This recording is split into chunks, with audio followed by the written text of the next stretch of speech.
C'est dans les allées du marché central de la ville de Saint-Laurent-du-Maroni que José Makébé a choisi d'aller à la conquête de la deuxième circonscription. Distribution de tracts, discussion cordiale, le jeune Kouroussien explique les grandes lignes de son projet aux administrés qu'il rencontre. Voilà. J'ai envie qu'ils comprennent qu'il faut qu'ils participent au renouvellement de la classe politique et que des idées neuves, des nouvelles méthodes puissent rentrer en pratique et que l'on donne la possibilité à de nouvelles générations de pouvoir s'exprimer, de pouvoir apporter un changement dans la politique guyanaise. Le jeune candidat n'est pas seul à mener son combat dans cette partie du territoire. Pour cela, il est accompagné de son colistier qui connaît bien la région. Jocelyn Thérèse entend être un appui fort pour son candidat.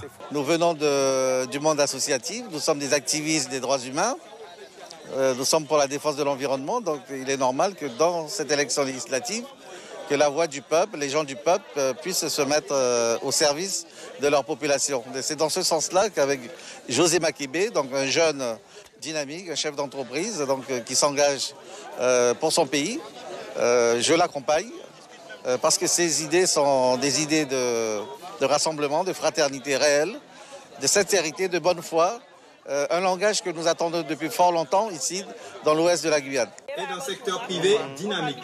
Je mettrai en place une charte. Tout au long de la matinée, les rencontres et les échanges sont parfois pertinents entre les administrés. 40 000 Guyanais qui n'ont pas d'eau potable chez eux. Est-ce que c'est acceptable en 2018?